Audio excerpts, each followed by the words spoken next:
Aktibong nakilahok ang mga miyembro ng Regional Police Community Affairs and Development Unit ng National Capital Region sa Zumba for a Cause na isinagawa sa Santa Ana Elementary School sa Maynila. Nakiindak din dyan si Patrolwoman Abigail Dirain.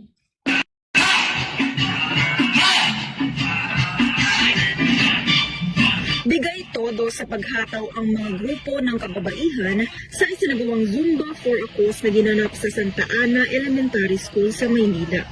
Pinangunahan ito ng Regional Police Community Affairs and Development Unit ng NCR sa ilalim ng pangangasiwa ni Police Major Marlon Banania, Deputy Chief ng nasabing unit.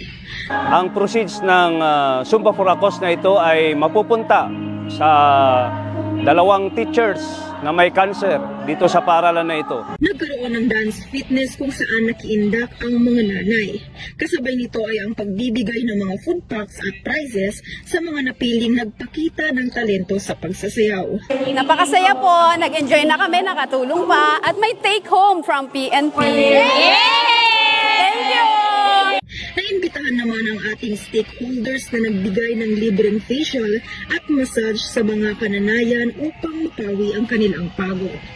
Namahagi din ng IEC materials ang kapulisan tungkol sa anti-illegal drugs kung saan laman nito ang mga kaalaman upang hindi mahikayat sa paggamit ng ipinagbabawal na gamot. Labis naman ang pasasalamat ng mga guro ng paaralan dahil ang programang ito ay makakatulong para sa kanilang kasamahan na may malubhang karamdaman. Maraming salamat po sa ating PNP na pumunta ngayon at sumuporta sa aming activities para sa guro na may sakit na cancer. Lumalaban po sila ngayon. Malaking bagay po ang ginawa niyo sa amin na pagtulong po. Malaking bagay po sa aming mga kasamahan na tulungan kami. Maraming salamat din sa mga magulang na pumunta at nakiisa po sa aming activities dito sa Santa Ana.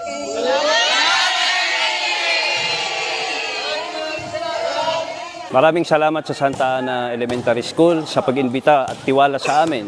Marami ring salamat sa mga magulang na sumuporta dito sa programang ito.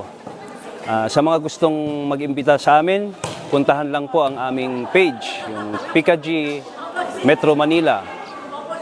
Kung gusto ninyong magpasumba, narito po ang PKG Metro Manila. Handang sumuporta, handang tumulong na walang kapalit at wala rin pong bayad. Mula dito sa Santa Ana Elementary School, ako po ang inyong PNN correspondent, Patrolwoman Abigail Dirain. Alagad ng batas, tagataguyod ng Balitang Pulis. Maraming salamat, Patrolwoman Dirain.